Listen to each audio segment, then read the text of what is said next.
Thanks to our Bonita Bay singers for being with us today. The BBVC has been celebrating Veterans Day for the past 5 years, and the Bay singers have been with us every step along the way. It wouldn't be the same without them. Hello, I'm Nick Romano, President of the Bonita Bay Veterans Council, which are over 350 members strong. Today we salute the men and women who have served our country with honor and valor. Last year, no one could have predicted the challenges our country has endured over the past 10 months. Be assured that we are continuing our mission of helping veterans and their families at this very critical time of need. It is due to your generous support that we have been able to continue our mission. Before I introduce our keynote speaker, Mary Landry, I would like to give you a brief update of what we have accomplished to date. Since the Bonita Bay Veterans Council inception 5 years ago, we have made over 700 direct donations supporting over 7,000 veterans and their families. We have raised over $825,000 and donated over $650,000 to those in need. And the most important thing that everyone loves to hear, over 98% of all the money collected goes directly to the veterans. We have 2 mobile food pantries per month, where we have an average of 250 veterans receive a 2-week supply of food and necessities. We have created scholarship programs at FGCU University, Bonita Springs, and Estero High Schools. We also have received numerous awards and commendations from many organizations, such as United Way, the City of Bonita Springs, Daughters of the Revolution, Florida Gulf Coast University, and the State of Florida Veteran Service Medal, which was presented to the BBVC members by then Governor Rick Scott. And I now have the honor and privilege to introduce our keynote speaker, Rear Admiral, U.S. Coast Guard retired Mary Landry. Mary served on active duty for over 31 years and then returned to government as a member of the Senior Executive Service for an additional 3 years.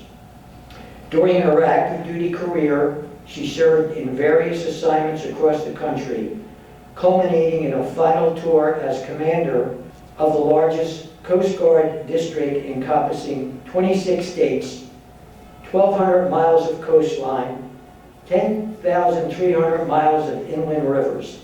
She led over 10,500 active reserve civilian and auxiliary personnel operations across 11 mission areas and managed capital assets, including 3 air stations, 7 sectors, and various Coast Guard vessels. Admiral Landry additionally served as Special Assistant to the President, leading the White House National Security Council in domestic resilience, preparedness, and response. Notable efforts include policy budget actions to mitigate infectious disease and drug-resistant bacteria, domestic response to floods, mudslides, tornadoes, as well as coordinating security upgrades to the electric grid and developing cybersecurity resilience. She left government in 2015 and now serves in various corporate and non-for-profit boards. Mary, would you please join us? Good day, and thank you, Nick. It's really my honor to have the opportunity to speak with you today on this important day of reflection, Veterans Day 2020.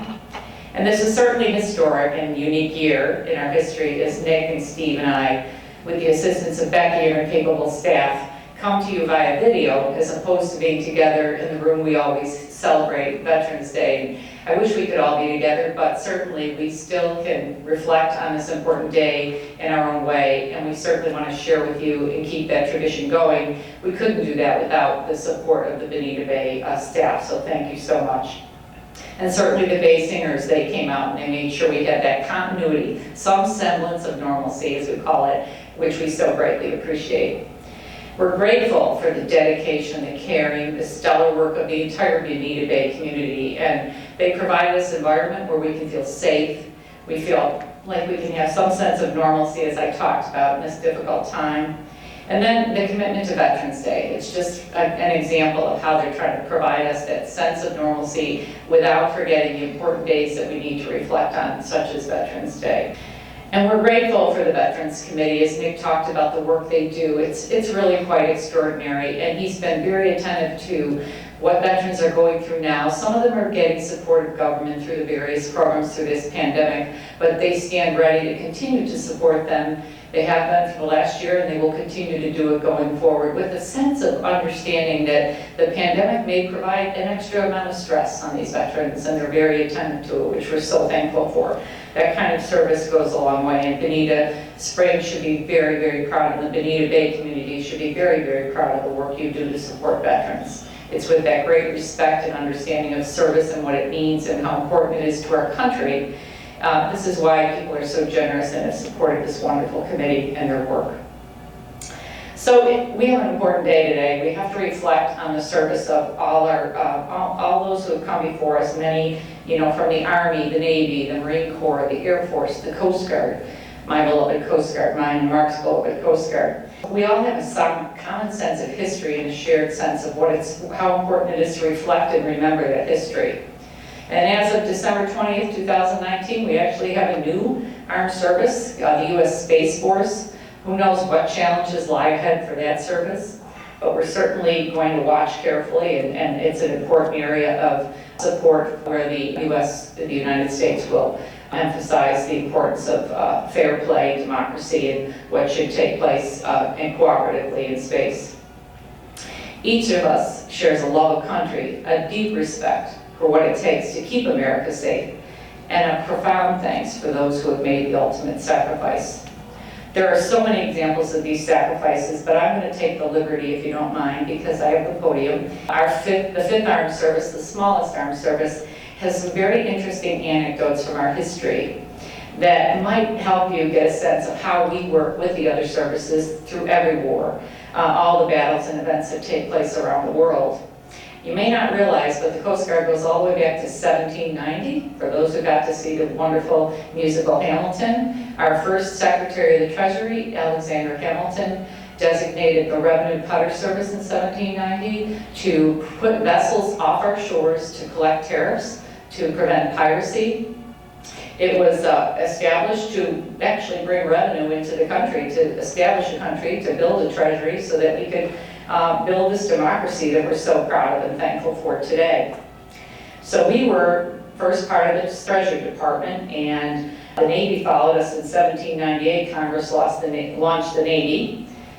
We were renamed the Coast Guard in 1915 when we were merged with the Life-Saving Service, but basically we count our start in 1790.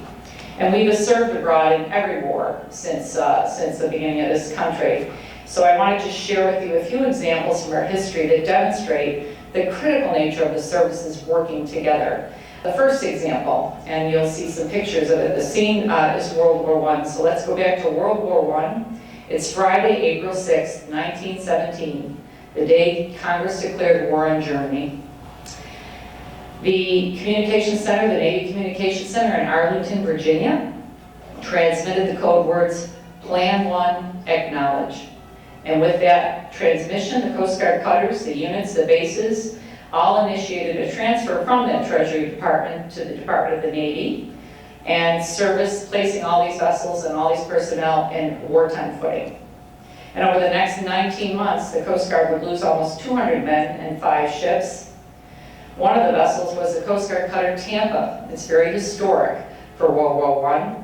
It actually is the largest naval loss of life due to combat in World War I. And this vessel was sunk. She had just completed her convoy escort duty from Gibraltar to Milford, New Haven, England.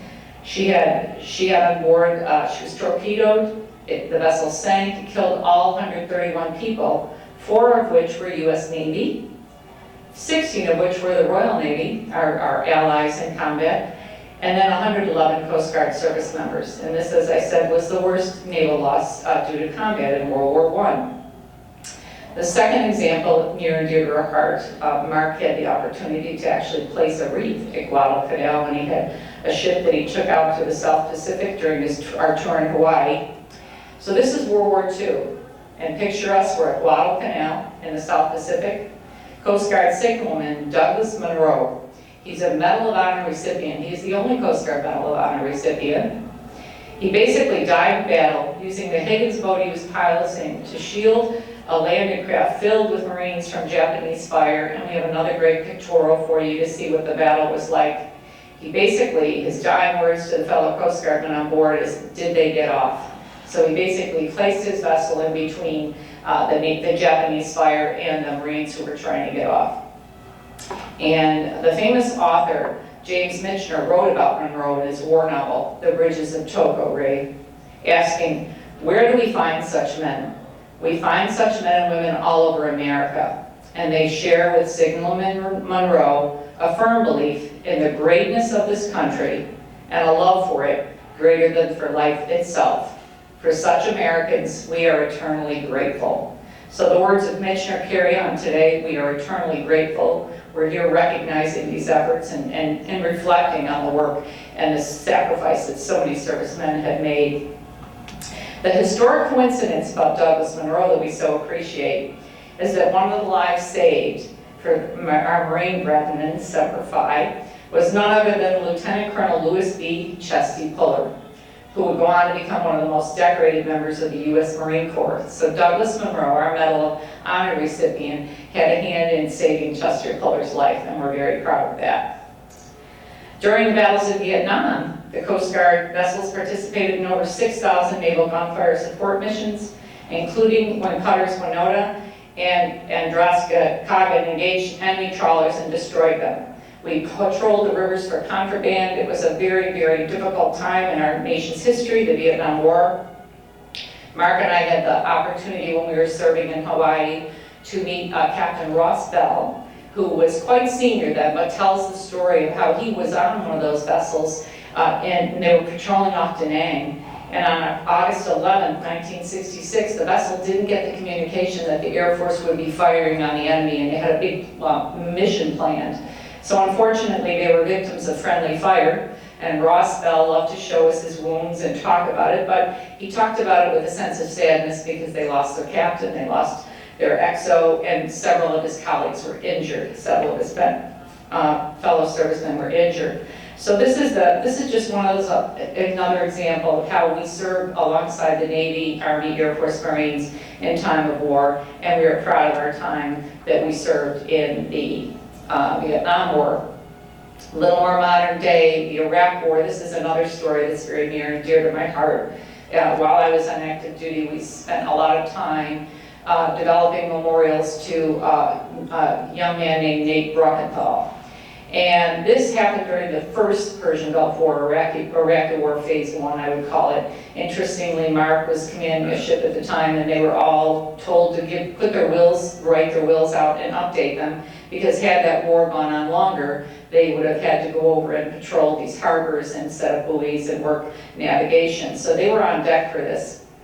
But what was important about this incident with Nate Bruckenthal, who was posthumously awarded the Bronze Star Medal and the Combat Distinguishing Service Medal and the Purple Heart, was that if you understand the Iraq economy, 90% of their GDP comes from these offshore oil platforms. So we were helping them protect their platforms. And as Nate and his fellow crew member were on a boat offshore, there was a suicide vessel that approached and was going to try to blow up this Iraqi oil platform. And Nate and the others maneuvered their vessel to board the approaching. It was a dhow, so it was made to look like it was just an innocent vessel, but they knew from the way it was headed, it was obviously up to something. As they tried to board the vessel, the people on the vessel, the dhow, lit off an explosive device. And it basically detonated. It killed 3 service members and injured 3 Navy and 1 Coast Guard person. So Nate Bruckenthal was killed in that incident, along with 2 other Navy members. I share these stories just to bring home how each of these veterans served their country with a dignity. Some gave the ultimate sacrifice. It's appropriate that we reflect on those who have served and continue to serve around the world today. And we certainly want to think about, as we face this historic pandemic, A whole new set of heroes are being grown in this country: the nurses, the doctors, the grocery store workers, the teachers, the folks that are working on the vaccines and therapeutics, the people that are out there every day serving and providing critical supplies to people that need them and trying to keep some sense of normalcy as we deal with this pandemic. So we want to basically thank them for this essential service they are providing. And Veterans Day is a great day to reflect on veterans abroad, veterans domestically. We know that some service members are involved in support to this pandemic effort, and we certainly join with our veterans in service to our country to thank them for all they did. And on this day of remembrance, let's just reflect on everyone who's on the front lines, whether it's overseas, helping our allies and serving, or it's here working on this COVID challenge. We offer a prayer for safekeeping for all who are out there today working to keep us safe. God bless them, and God bless America. Thank you very much. And I'd like to introduce Steve Aronson, a wonderful and dedicated member of the Bonita Bay Community Veterans Association. Steve is really, I call him my historian because he's always sending me emails with these great stories that remind us of what's gone on. He sends them year-round. We don't have to wait till Veterans Day. Steve keeps the history alive through his emails and his vignettes. So thank you, Steve, for all you do for the veterans community. Mary, thank you very much for your comments and for the education you've provided us about the service for which you and Mark should be so proud. We thank you for your service already to the community and what you continue to do. As Mary mentioned, my name is Steve Aronson, and I have the luxury of presenting to you comments from 3 organizations that the Bonita Bay Veterans Council relies on heavily: the Veterans Administration, the American Legion, and Mission United. First, comments from the Veterans Administration sent to us by Clark Lowe, the Administrative Officer to the Assistant Director of the VA from Bay Pines. He's made recorded comments, and we look forward to hearing what he has to say.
Hello from beautiful Cape Coral. I'm Joe Scotchless, Assistant Director for the Bay Pines VA Healthcare System.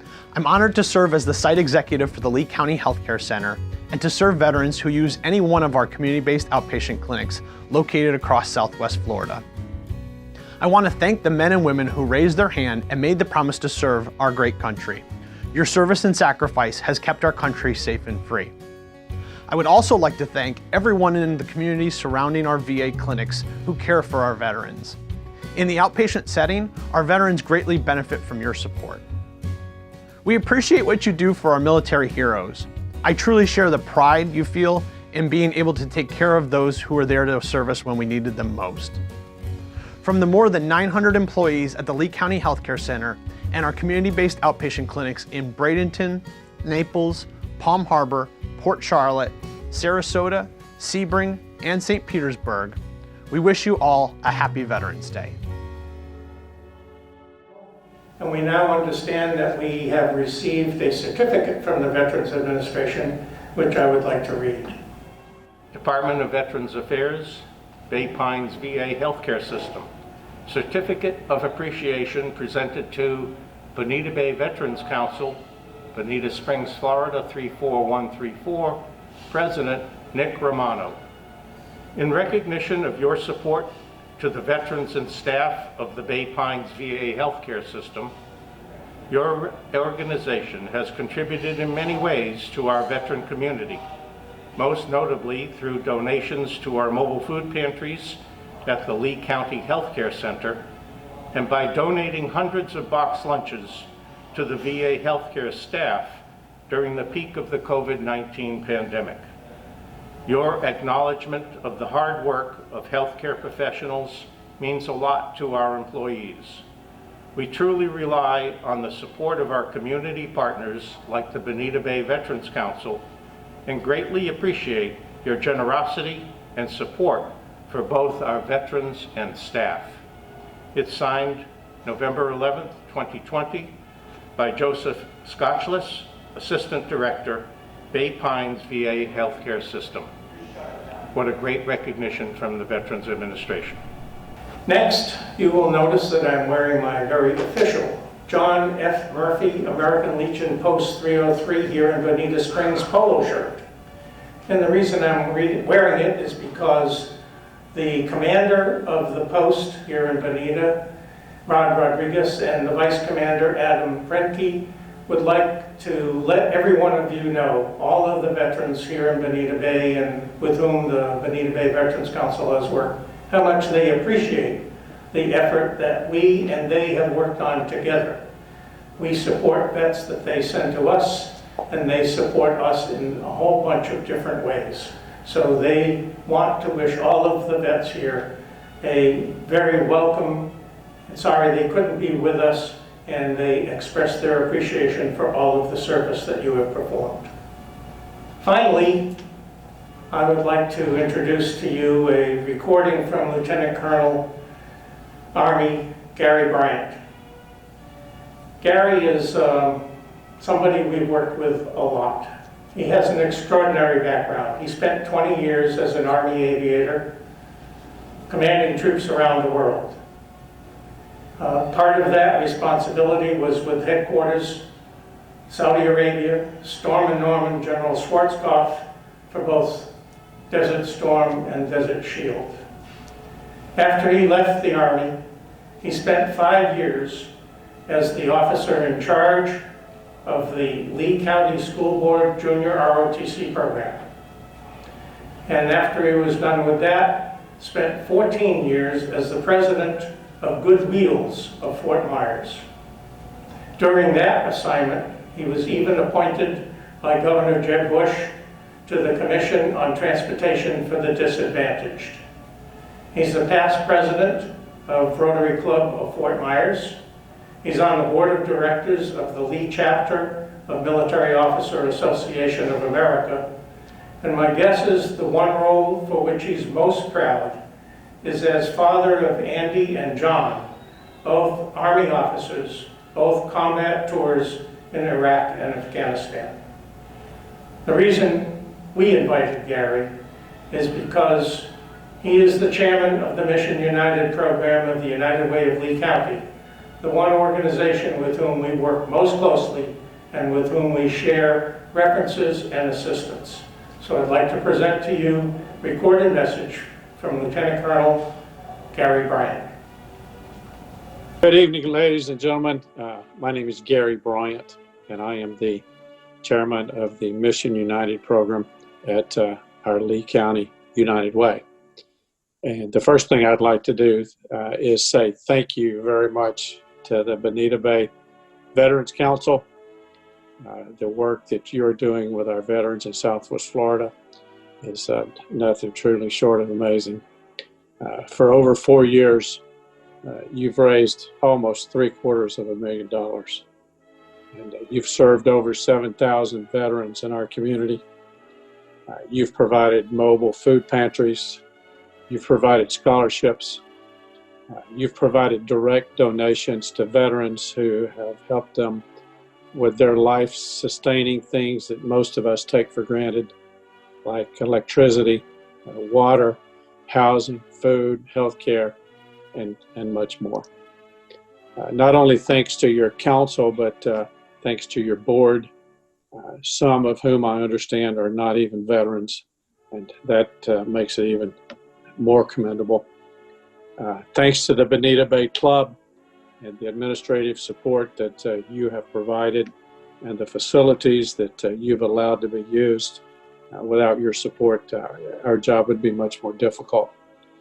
But I want to say a special thanks to Nick Romano and Steve Aronson for the work that they do with our Mission United program and our quarterly stakeholders meetings.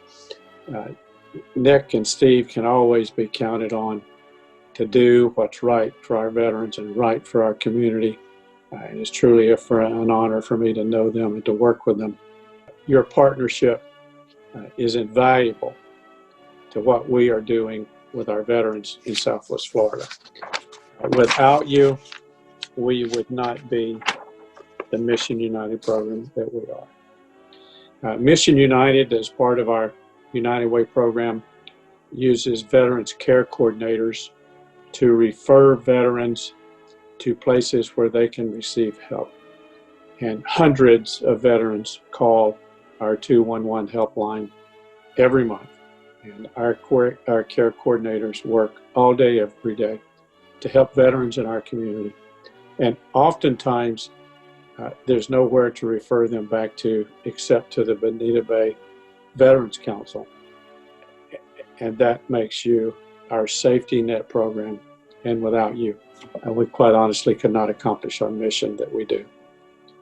The Bonita Bay Veterans Council truly makes the motto of no man or woman left behind meaningful in our community. And for those of you that have served, you know what it means to say no man or woman left behind. You folks not only say that, not only do you talk the talk, but you walk the walk, and you make sure that no one is left behind in our community. And that's quite commendable, and we, all of us at Mission United, are quite grateful. You know, Veterans Day is the day that we honor our veterans. It has been since the end of World War I. I have never known a veteran to ask to be honored, but I once had an older gentleman tell me when I was a younger man that it's important for you to allow the country to honor you because it's good for the country to do so. George Washington once said, the likelihood of our young people to serve in future wars is directly proportional to how our country takes care of veterans of our previous war. And that was true back in 1780s and 1790s, and that's never been more true than it is today. And thanks to you, we are taking care of our veterans of our previous wars. It is truly an honor for me to work with Nick and Steve and with the Bonita Bay Veterans Council. You know, they say that imitation is the strongest form of flattery. And I will let you know that before the COVID-19 crisis, I was communicating directly with leaders of two other communities in Lee County, not of the stature of Bonita Bay by any means, but I was communicating with them and relaying to them what your council does with the goal of trying to imitate to some degree of what you're doing there in Bonita Bay. And after the crisis is over, I hope to continue that conversation and try to get more programs going like yours. I want to thank you again from the bottom of my heart for someone who has led and commanded soldiers around the world for many years. I can tell you that they are our nation's greatest asset. And without you, we would not be able to serve them as well as we do. I want to give you my heartfelt thanks and my commitment to you that if I can ever help any of you at the Bonita Bay Veterans Council, I would be honored to do so. I'm honored to serve with you. I salute you. And again, my heartfelt thanks. And I wish I could be there with you tonight. Hopefully some year after this virus is over, I can be. I would like nothing more than to shake all your hands and look you all in the eye and say, we're grateful. So I salute you. I thank you. And we stand ready to work with you in any way that we can. And with that, I'm going to say good night and Godspeed to you all. Thank you very much. I would like to thank the Bonita Bay Singers, Mary Landry, Steve Aronson, Gary Bryant, for taking the time and effort to celebrate Veterans Day with us. Special thanks to Becky Salon and Jordan and the Bonita Bay Club for making this happen. Also, thanks to the Board of Directors of the Bonita Bay Veterans Council for your hard work and dedication. To all who celebrated with us today, stay strong and safe. We will get through this together. Thank you and have a great day.